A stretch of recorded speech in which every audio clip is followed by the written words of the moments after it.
Hey, people, it's Stephanie Stevens again here with Tales from the Dressing Room. Now, you guys know I've worked all over the world in some of the best places and a lot of the worst places ever. But like I said, I'm bringing you some episodes from the dressing rooms of either things that I was embroiled in or that was happening in the dressing room while I was there. And like I said before, is these are tales from the dressing rooms around the world that I have been in. And I've worked with some of the best entertainers in the world, both drag queens, women, men. I've worked with all types of pronouns. We'll just say that. Now, this episode of Tales from the Dressing Room is called Stinky. We'll just say Stinky. Now, many years ago, I used to work in a club in Gatineau. So, for those of you that don't know that, that is a small place in Hull, Quebec, outside of Hull, Quebec, and Ottawa, down from Ottawa and all of that, part of from the capital of Ottawa, of Canada. Let's just say that. But I worked in this club in Gatineau, and it was run by some bikers. I'll just say that because they were bikers and they owned this club. But for some reason, the owner of the club used to see me all the time perform in Toronto. And he said, Stephanie, I'd like for you to come and host. We own a club and got to know. He said, it's a strip club. I have women in the top, women in the bottom and men at the top. And I said, oh, okay. I said, and you know, most queens, they say, well, what is the pay and how am I going to get there and all this stuff? He said, well, I'll buy you a round trip plane ticket and I'll get you a dressing room for the night, in a hotel room for the night. And you can leave, come up earlier in the day, do your thing, and then leave the next morning. I said, okay. So he did this for like 3 years. Now, it was amazing. I must say, it was amazing with me hosting straight people, or straight as they could be, and but the fact that I was the MC for all of the women's strip club and the boys straight club, and it was an easy job, and it was fun, and the owners, they liked me. They said, you're very funny. You're very funny. So I had that job for 3 years. Now, what was the concerning part that I didn't like, and it seemed to have come down on me afterwards. Now, the girls, they have a shower, toilets, everything in the girls' dressing room. Now, and they have a big sign on the wall that says clearly, be clean, perfume, do your job while you're here. So, I used to sit in the front of the dressing room. My station was right at the front, by the door, near the door to go exit to the stage. So, because I was the MC, so I had to be the first one out there to tell them who's coming next.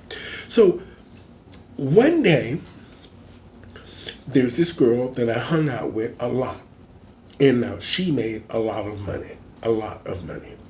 And she was beautiful. She had a nice body, and she was wearing them girls out. You hear me? She was wearing them out. She was wearing me out because they gave me a couple of tips at the end of the night. So everything was cute. So I would introduce them the right way and make sure that their songs that they wanted played were being played and all this kind of stuff. And but anyway, they had a strict policy of you must be clean. Now, one day, I don't know who it was, there was like 8 girls in there, and I got to know all of them, so them being naked in front of me didn't faze me at all. They were used to me. After 3 years, they were used to me taking their clothes off, standing there talking to me butt naked and everything. And they knew I was gay and I was drag queen, and that was it.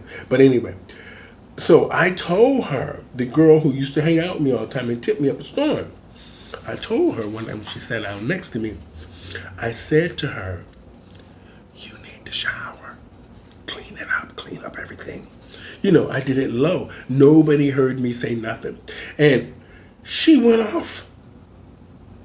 All of a sudden, I went from being the host of the show and her friend to now I am a faggot and a drag queen and ugly. And she called me everything in the book. I couldn't believe it.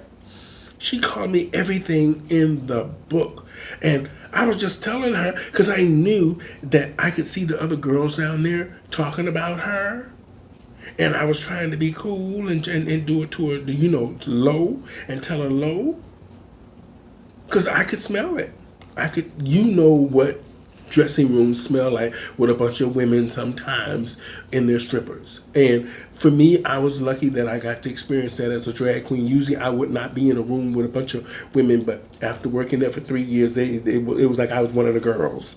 But anyway, I told her that in a low professional manner, and she went off.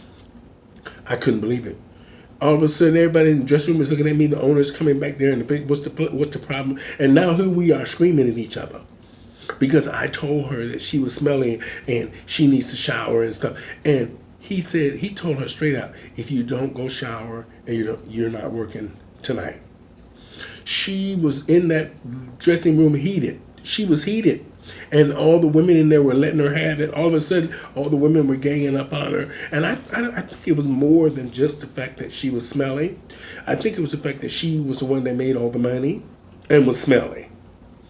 And they weren't having it with her. And I was in such shock with her because she tried to apologize to me later. I was like, no, Miss Thing. You cannot apologize to me. I'm done with you. I tried to do it professionally. You could have went back there, showered real quick, cleaned everything up. You got lots of time. You got a whole half hour before you own. Go clean up everything, spray it down, and get it together, and be ready to go for your numbers. Oh, I never forgave her ever. And every time when they would phone me and say, Stephanie, can you come down here? I would ask them, is she working? Because if she working, I'm not coming down there. She cannot be on my shift while I am there. So, this is Tales from the Dressing Room, the stinky stripper. The stinky stripper. She had the nerve to call me all them bad names after I had known her for 3 years and she was making all the money and I was making sure all her songs was played right, the pole was wiped down good for her and everything. And she had the nerve of the stinky stripper. The nerve of the stinky stripper. I couldn't believe it. To this day, I'm still mad at her after all I did for her. The stinky stripper.